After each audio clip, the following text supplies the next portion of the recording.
Hola chicos, este es el video número 3. Con este video terminamos las actividades de esta semana y les correspondería la siguiente semana pues abrir los videos y actividades correspondientes. En este último video vamos a hablar de la hidrostática, que si se acuerdan del primer video les explicaba que es la rama de la física que estudia los fluidos cuando están en reposo. Y dentro de la hidrostática pues vamos a ver los conceptos como presión, muchos tipos de presión como la hidrostática, la estándar, la atmosférica y la absoluta. Bueno, comenzando rápidamente con la presión, chicos. La presión es una cantidad física que se obtiene de dividir la fuerza aplicada en un área específica. Para entender un poco, aquí en este dibujito les pongo como un vector fuerza, que es la flecha gris, se apoya sobre una superficie o área anaranjada. Observen que según el concepto es una fuerza normal, quiere decir que es perpendicular a la superficie. ¿Cómo podemos entender esto? Bueno, en la imagen que les puse aquí abajito tenemos una bala que es la que representa la fuerza con la que se va a introducir un clavo en la madera y vean que tiene una dirección perpendicular. El área de contacto del clavo es muy pequeñita, entonces podríamos decir que esta presión, cuando se aplica una fuerza muy grande, como el de una bala, en un área muy pequeñita, entonces eso da una presión muy grande. Como son unidades de fuerza entre unidades de área, entonces son newtons entre metro cuadrado y eso resulta en una nueva unidad de medida conocida como los pascales, que se escribe PA. Bueno, imaginen que tenemos dos bloques diferentes, el bloque A y el bloque B, y ambos están recargados sobre el piso. Resulta ser que el bloque A tiene una masa de 1 kilogramo y el bloque B tiene una masa de 1.5 kilogramos. Pero lo principal es que el bloque A tiene un área de contacto, que sería esta de aquí abajito, de 1 metro cuadrado, y el bloque B un área de 2 metros cuadrados. Entonces, aunque el bloque B tiene una mayor masa, esta masa la podríamos ver o ver el impacto que tiene esta masa en la fuerza, porque sería el peso, o sea, masa por gravedad. Aunque el bloque B ejerce mayor fuerza, el área de contacto es mayor y eso hace que el efecto de la fuerza disminuya y por lo tanto genera menor presión. Aunque el bloque A tiene una menor masa, es decir, una menor fuerza, una menor fuerza, pero en un área menor, entonces esto hace que incremente la presión. Este efecto lo podemos recordar, me gusta dar este ejemplo para que se acuerden siempre que, por ejemplo, si se nos cae un alfiler al suelo, estamos casi seguros que se va a enterrar, sobre todo si se trata de un suelo poroso, como la tierra, por ejemplo. Pero ¿por qué, por ejemplo, las patas de un elefante no se entierran en la tierra? Esto tiene que ver con lo que estaba explicando hace un momento acerca del área de contacto. El alfiler tiene una punta muy delgadita que hace que el área de contacto sea muy pequeña, aunque la fuerza con la que cae también es pequeña, pero eso hace que la presión crezca. Y en el caso de las patas del elefante, aunque se trata de una fuerza muy grande debido a su peso, el área de contacto también es mucho mayor y disminuye la presión con la que se recarga sobre el piso. Bueno, vamos a practicar un poquito el concepto de presión en ejercicios muy sencillos. El número 1 dice, cada una de las llantas de un automóvil entran en contacto con la carretera en un área rectangular de 15 centímetros por 22 centímetros. Si la masa del auto es de 1.200 kilogramos, calcula la presión que ejerce el auto sobre el piso. Bueno, como ya vimos, necesitamos determinar la presión que depende de la fuerza sobre el área. En este caso, el área, como se trata de una área rectangular, pues se obtiene multiplicando base por altura. No importa cuál de los dos números utilicemos como base o como altura, pero sí importa que lo utilicemos en las unidades correctas. Los pascales, que son las unidades de presión, están en newton sobre metro cuadrado, es decir, en sistema internacional. Entonces, estos 15 centímetros los tenemos que expresar en metros, que serían 0.15 metros, y los 22 centímetros corresponden a 0.22 metros. Eso da un área de contacto por llanta de 0.033 metros cuadrados. Como tenemos 4 llantas, entonces hay que multiplicar esta área por 4 y el área total es 0.132 metros cuadrados. Ahora determinamos la fuerza, que es aquella que es debida al peso y nada más se obtiene multiplicando la masa por la gravedad, dando un total de 11.770 newtons. Entonces la presión se obtiene dividiendo la fuerza entre el área, resultando en 89.090.91 pascales. Muy fácil, ¿no?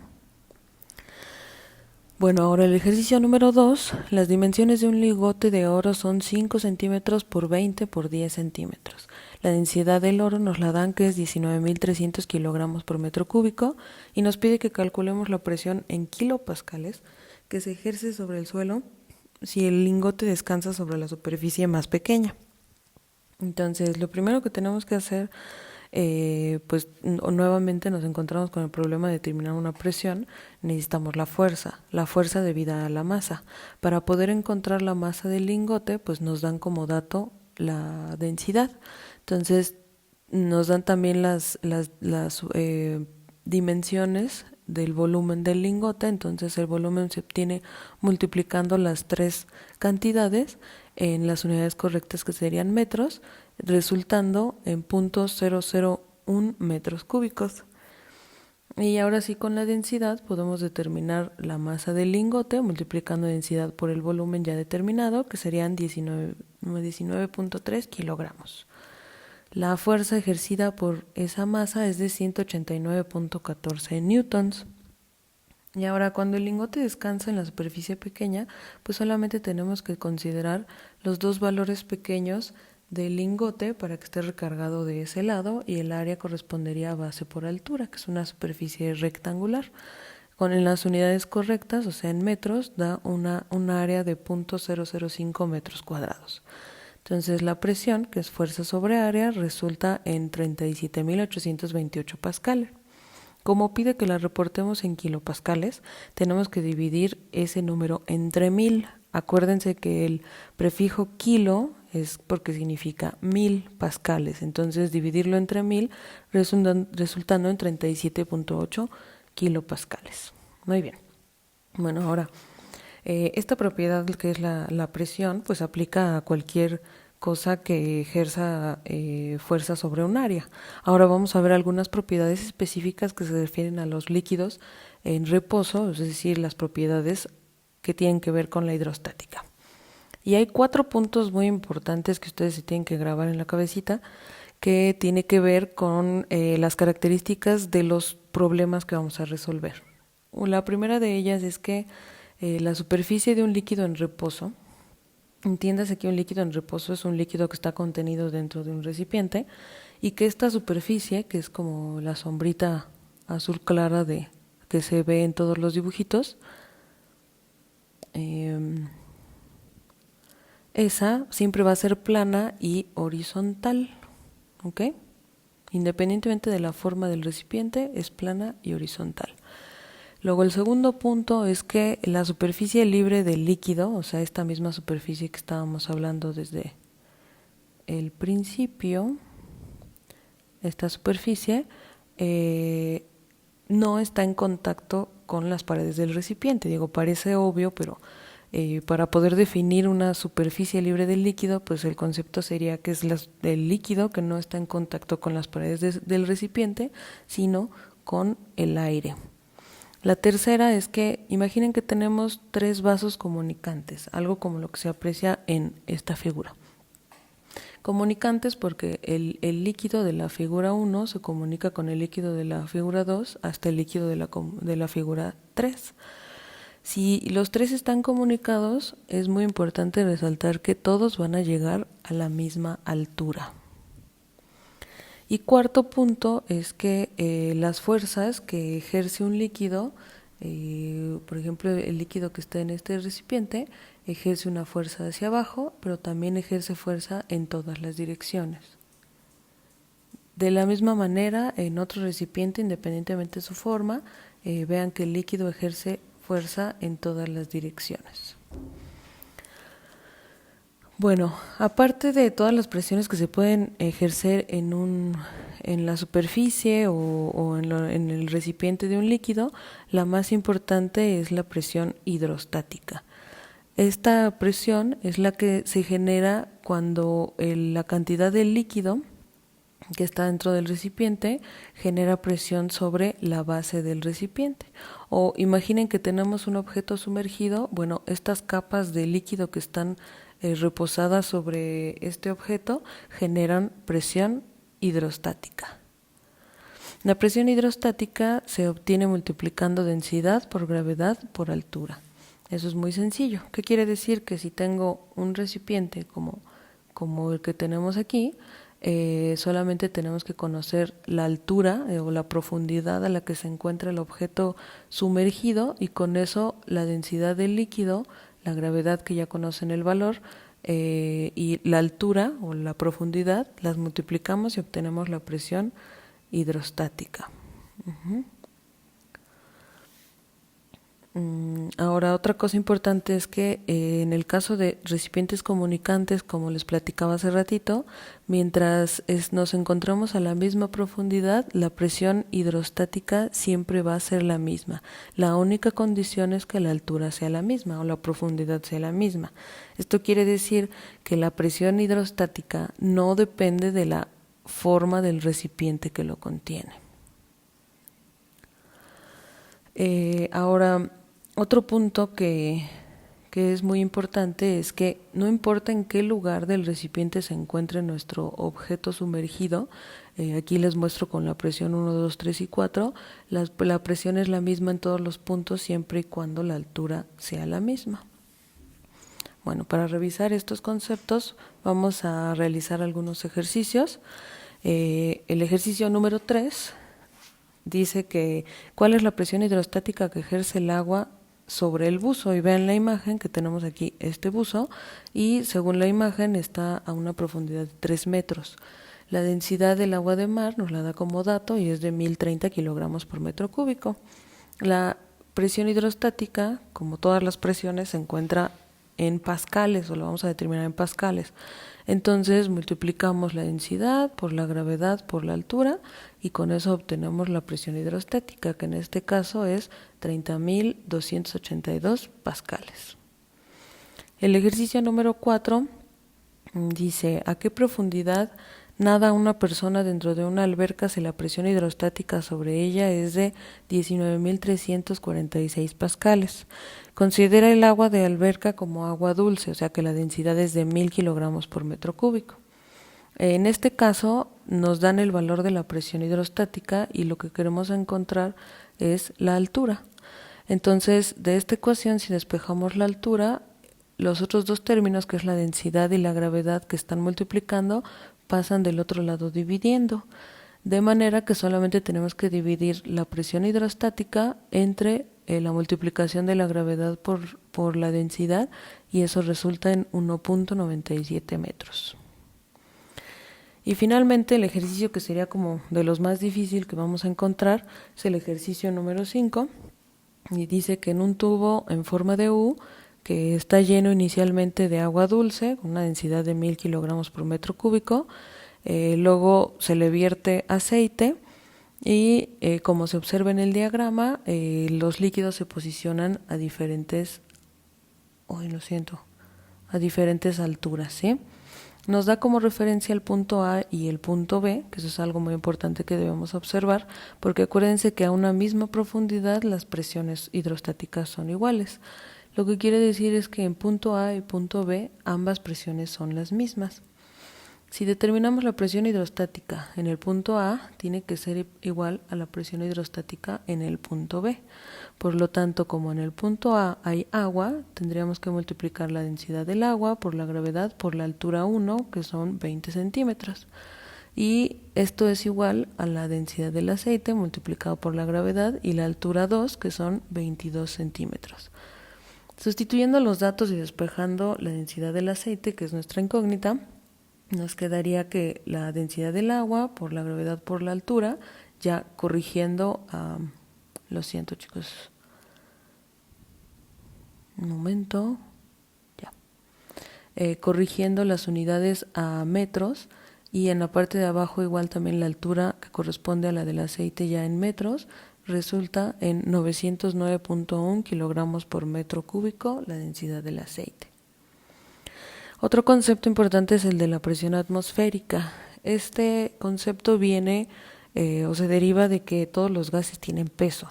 ¿Cómo podemos comprobar de que todos los gases tienen peso, incluso el aire que está sobre nuestros hombros en este momento? Pues porque si tenemos dos globos inflados amarrados a una varita, la varita se mantiene horizontal porque ambos pesos son iguales. Si desinflamos uno de los globos, la varita se inclinaría hacia el globo que está lleno de aire porque este tiene mayor peso. Resulta ser que pues arriba de la Tierra están todos los gases que están sobre nosotros y es a lo que llamamos atmósfera. Esa masa tan grande obviamente genera una fuerza que es un peso debida a su masa, y esa masa, imagínense, son muchísimos, 5 por 10 a la 18 kilogramos, que es demasiado. Todo esto está sobre nuestro planeta. Este aire está formado de oxígeno, nitrógeno y otros gases, pero esta fuerza que se ejerce sobre el área superficial del planeta se llama presión atmosférica. Y lo bueno de la presión atmosférica es que siempre tiene un valor constante, vale 101.300 pascales. Este se lo tienen que aprender, es muy muy importante. Ahora, el científico, el físico que se encargó de medir este valor de la presión atmosférica fue Torricelli, y lo que hizo él fue generar un dispositivo que nombró barómetro simple. Lo que hacía era que tenía una varilla de vidrio llena de mercurio y un recipiente también lleno de mercurio, y puso su dedo en un extremo de la varilla, la volteó, y al dejarla sumergida observó que el mercurio siempre conservaba una altura de 760 milímetros o 76 centímetros. Observó que esta altura siempre se mantenía, y su teoría lo que decía es que aquí se ejercía una fuerza, que es la fuerza de la atmósfera sobre el líquido, que lo obliga a desplazarse hacia arriba, y que esa presión que se ejerce es la de la presión atmosférica, y le asignó un valor de 760 milímetros de mercurio. Si medimos esta presión, la presión atmosférica, con un barómetro a ciertas condiciones, o sea, a 0 grados y estando a nivel del mar, resulta ser que siempre vamos a observar estos 76 centímetros de los que hablaba Torricelli. Además, eso ayuda a mantener la densidad del mercurio en 13.600. Entonces, él dijo, o la conclusión que podemos tomar es que dijo que la presión también se puede medir en atmósferas, y le llamó a una atmósfera equivalente a los 760 milímetros de mercurio. Ahora, esto deja un poco confuso porque estamos añadiendo 3 unidades de medida a la medición de la presión, que serían los pascales, las atmósferas y los milímetros de mercurio. Esto resulta un poco confuso, pero si tenemos estos datos de densidad, gravedad y altura, ¿cómo determinarían la presión normal o estándar en unidades de pascales? Bueno, ustedes le pueden pausar el video, pero yo me sigo. Bueno, pues como ya sabemos, la presión hidrostática, es decir, la presión que está aquí en el fondo del recipiente, se obtiene multiplicando densidad por gravedad por altura. Si tenemos la densidad del mercurio, la gravedad de la Tierra y la altura, que son 76 centímetros, podemos determinar la presión en pascales. Y este es un valor siempre constante, que es el que es comúnmente utilizado, y de esta forma podemos sacar todas las equivalencias en todas las unidades de medida utilizadas para medir la presión. Hay muchas, nos vamos a concentrar nosotros nada más en las que corresponden al newton sobre metro cuadrado, o también llamados pascales. Finalmente, la presión atmosférica, bueno, estamos a punto de llegar a la última, pero este es el último concepto que es diferente a todos. La presión atmosférica se relaciona con la presión absoluta. ¿Qué quiere decir? Que, por ejemplo, un buzo que se encuentra bajo el agua sostiene el agua que está sobre él, y esto hace que genere presión hidrostática sobre este cuerpo o el cuerpo del buzo. Tendríamos que adicionarle la presión que ejercen los gases de la atmósfera, y esto daría como resultado, lo siento, va de nuevo. Y esto daría como resultado la presión absoluta. Es decir, la presión absoluta se obtiene sumando la presión atmosférica más la presión hidrostática. Ahora, para terminar ya vamos a hacer 2 ejercicios más. El primero dice: calcula la presión absoluta en el fondo de un tanque lleno de aceite abierto a la atmósfera que tiene 1.4 metros de altura, y nos dan la densidad del aceite. Ya sabemos de antemano el valor de la presión absoluta, que es de 101.300 pascales, se lo tienen que aprender, y con los datos que nos dan podemos determinar la presión hidrostática, multiplicando la densidad del aceite por la gravedad por la altura, obteniendo 12.485.2 pascales. Entonces la densidad de la presión absoluta, se obtiene sumando ambas presiones, resultando en 113.785.2 pascales. Y finalmente, en el ejercicio 7 nos dice: ¿a qué profundidad está nadando una persona dentro de una alberca si la presión absoluta que se ejerce sobre ella es 125.340 pascales? Y nos da la densidad del agua como dato. Bueno, entonces nosotros ya tenemos el valor de la presión absoluta. Nos está pidiendo la profundidad, y acuérdense que la profundidad se relaciona con la presión hidrostática. Entonces, de la presión absoluta nosotros podemos despejar la presión hidrostática, que sería la absoluta menos la atmosférica. Los restamos y eso se obtiene 24.040 pascales. Esta es la presión hidrostática. De aquí despejamos la altura y eso nos da 2.45 metros de profundidad. Bueno, este es más o menos el tipo de ejercicios. Espero que puedan revisar los videos con calma, los pausen lo suficiente para analizar los ejercicios, y una vez bien analizados ya pueden responder los ejercicios de la página 4 a la página 9 de la parte gris de su libro. Ya les agregué el PDF en la lista de actividades que contienen los ejercicios ya contestados, por si quieren verificar sus respuestas. Y una vez que hayan aprendido bien todo, ahora sí pueden realizar la actividad número 3, que está ahí en Brightspace después de este video, y cuando terminen, ahora sí, para evaluar todo el trabajo de la semana, realicen el quiz número 1. Bueno, gracias chicos, cuídense mucho, nos estamos viendo.